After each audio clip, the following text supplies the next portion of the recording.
Hi there. Today I want to talk about Terminators because Terminators are awesome. I think Terminators are one of the best parts of the whole 40k universe. I just really like the bulk and the size of the Terminator suits and the guys that are walking around inside it. And yeah, so this is a Space Hulk Terminator from a long time ago with a small head swap. And it's huge. It's big. If you compare it to my shiny old Disco Marine here, it's fully one head taller than a regular Marine, and it's got this enormous bulk, which is very cool. However, if you now compare it to the new Primaris Marines, it's not actually that big anymore. I mean, it's almost going for a head smaller than the Primaris. So there's a bit of a size difference. And I don't know if there's ever going to be Primaris Terminators. There's a lot of talk about it going around, but I'm not sure whether it's ever gonna happen or not. But in the meantime, we can do something about it. And while we're at it, there's something else that I would like to fix, which is the sunken head syndrome. If you look at the Terminator, I mean this is already a Space Hulk one, so the size distributions are more accurate than the old plastic ones. But the head is still sunken in. If you look at where the shoulders are of the Terminator, so the arms are ending here, so his shoulders should be around, well, it's kind of hard to point it, but his shoulders are at the height of his chin, basically. So yeah, I don't know if you can see it. That's not really how people fit together. And it got worse when I built my own Terminator. I converted this chaplain a while ago, which is still a lovely model in my opinion. But here it's his shoulders are up to eye height, roughly. Yeah, so that's not very cool. And if I compare this one to a Primaris, it's really almost a head smaller than a regular Primaris. So that's not really. The size is a bit gone, while in the lore and in the background, the Terminators are huge monstrosities stomping around the battlefield. Here is actually kind of more like a, I don't know, a 40k squad, basically. So yeah, that's something we need to do about it, and that's very well possible. First thing, there's a couple of ways to go about it. First way I went about it is what you can see here. This is a Dark Angel Terminator that I built a while ago. And this is actually quite simple conversion, because this is the torso from the Dark Angel Knights kit. And the only thing I actually did was I took the legs of an aggressor Terminator. Sorry, of an aggressor Space Marine. So I just cut off the legs. Added the torso of a Terminator, and you still need to add a bit of height to that if you want, because if you put the torso of a Space Marine or of a Terminator on top of it, it'll still be small-ish. It will just have longer legs, so that doesn't really work. So you need to heighten it a bit, and that I'll show you in a minute. And once you do this, you actually get quite a bit closer to the size. Oh, sorry, this is a different one. You get a bit closer to the size that you would like for a Terminator. I mean, the head is now roughly the same height as a Primaris Space Marine, which makes it more human-sized. Because I moved the torso up, I could also lower the arms a bit. So I attached the arms slightly lower to the torso. And I had to fill that with a bit of green stuff to make it look logical again. But yeah, this is starting to look like it. So this is a very convincing Terminator in Primaris scale for to my ID. But that's swapping out the legs. So then you basically throw away the legs. And I think actually the thing is the legs. So these are the legs of the knights. They're not that bad. size-wise. I mean, if you put them next to the aggressor legs, the waist comes up at roughly the same height. So that got me thinking maybe there's another way of doing this, and that's simply by doing this elongation, and that should actually help enough. And this doesn't really go for the old plastic, like the classic like the classic plastic Terminators. That's a good word. Because they have their legs a bit wider. They have the wide tough guy stance. The Knights, Dark Angel Knights, have the feet a bit close together, which makes it a bit more convincing, because if you put the legs wider, the waist will go down as well, of course. But then I found out that there's also these, of course, the Cataphractii Terminators, and those legs are actually very, very close to the size of the aggressor Terminators. It might be because these are more recent than the classic Terminators, so they might have taken that a bit into account. I mean, the kneecaps are still a bit lower than the aggressor ones, but the waist at least is at the same height. So this will get you a long way. Yeah, so for this I had a little trick which I want to show you, and I'll take you through the steps of making a Primarisized Cataphractii Terminator. And I have no idea whether I pronounced it right, but I'll see you back in a moment. Back again after a little cleanup. So here's what we're gonna do. I have my Terminator Cataphractii legs glued on top of a base so that I can hold them good, properly, well. I don't know English.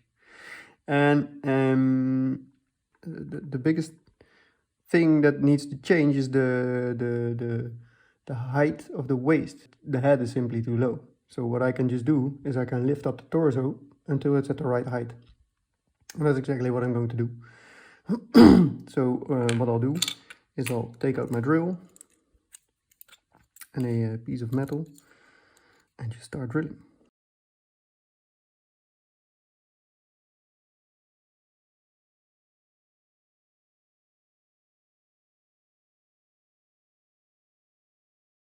And now comes the rough estimate part, because I want my pin in here, of course. And then I need to know where the hole for the torso needs to be. And it's always just a bit guesswork, and it doesn't really matter because I can just bend the metal. But if I look at where this is, it's roughly in the middle, in the center, so I want to go. And the thing is, I also want to make sure that I don't make it bend over either way. But there's also a hole for where the head is supposed to be, so I need to think about a little bit of how I want the pin to stick into the torso. So what I'll probably want to do is I want to drill it here, but then go back. So not upward straight, because then I'll drill into his head, or I'll fill the cavity where the head needs to be, and I cannot put the head into it anymore. But if I go here, then I can connect to the hole on the other side. Let me see, yeah, that should be fine. And then I just drill backwards.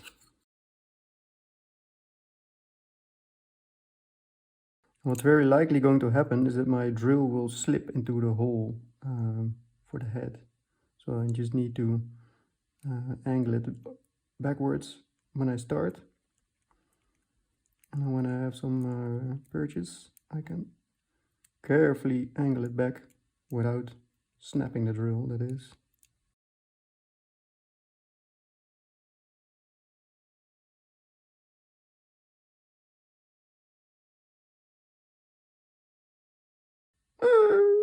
There we go. As I said, this happens a lot. Doesn't really matter because I can just fill it up.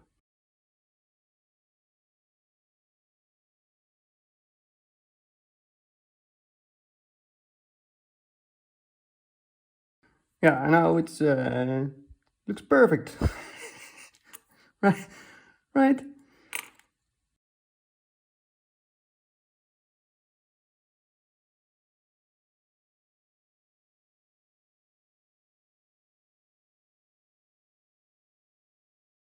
And the idea is that the rim falls completely over it. If you look at the original placement, there's quite a bit of overhang from the chest plate. So I shouldn't attach it like this. I should not attach it like this, but I should attach it more like this.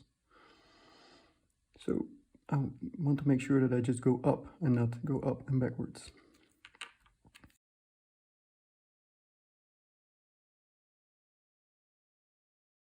I'm just pushing against the metal rod here to make sure that my the pose is good. All right, some glue.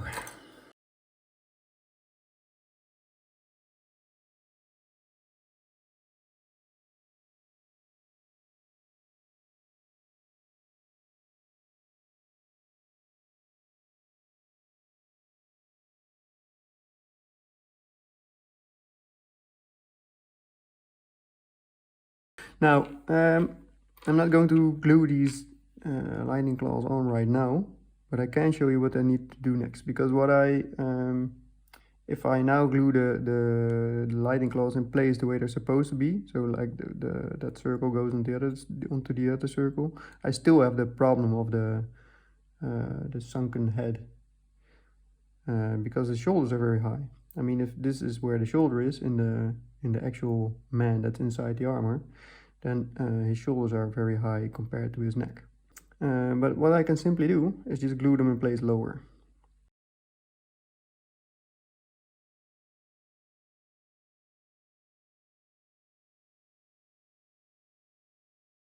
Yeah, so like that. So in the original pose, the arm should go like this. And now the mismatch becomes more obvious because I increased his waist size. His arms start to go even higher, so it becomes weirder to look at.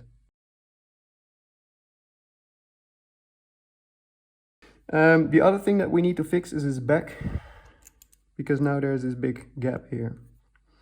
And yeah, there's a couple of ways that we can go about that too. And the first thing that I tried, because the Cataphractii Terminator Armour is really based on the old Roman armor. It has the same look with the layered plates, and these probably have some name, I don't know, but the ribbons that come from over the shoulder armor. So what I thought, I'll also make ribbed layers just like the armor here. I'll just make the same there in green stuff. And of course I cheated a bit because I made one model already, this was my actual test model. And here I did exactly the same steps as I just showed you. So I just raised the chest and the torso, lowered the arms, and I glued the armor plates on it, on top. So here you see that the mismatch is much less now, because here you're simply missing bulk, but that works out fine if you glue the plates on top. You need to place them a little bit differently than intended, simply because now there's parts of the armor in the way if you want to glue them on top. But that's fine. What I also did is I used a regular Terminator arm here, actually a Chaos Terminator arm, the old kit, because I want to have an axe. And here I started making one of the ribs of the back armor. And now already the hole is gone.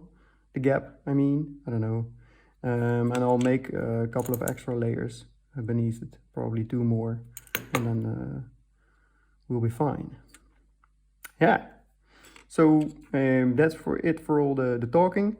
I'll probably do some green stuff still and record that so that you can see what I'm going to do. Enjoy.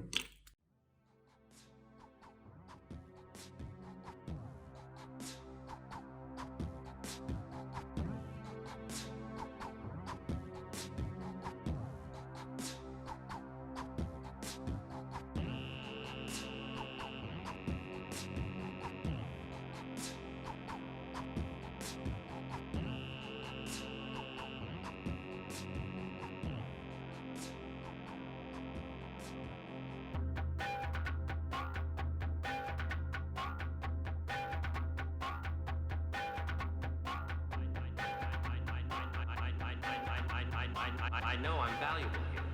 The People need what I have to give them. Is how to make sharp edges.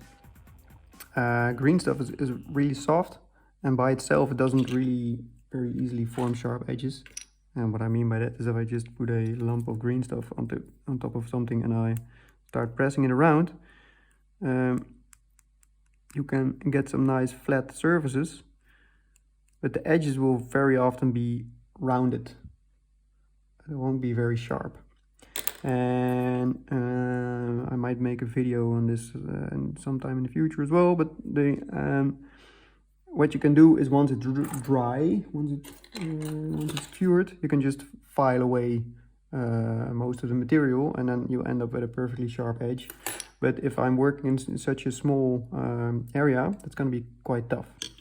So what you can do, you can actually make it a sharp edge while sculpting. And the way I do it is just simply move it over the edge a couple of times. And I don't know exactly, that's very clear. So I'm just going to demonstrate. Say if this is my edge that I want to have, I first make it go over the edge in one way, and then I'll make it go over the edge in the other way.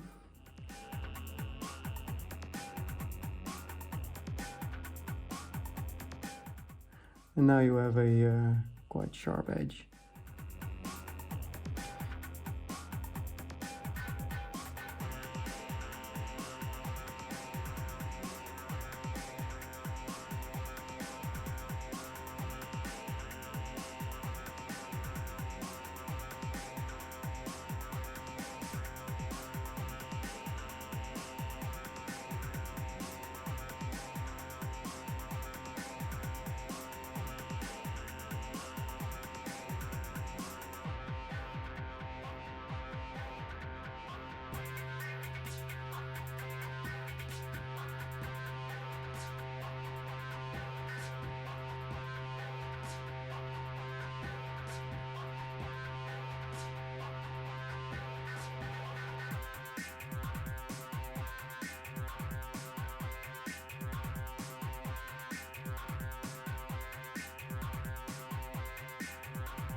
People need what I have to give them.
So there we go.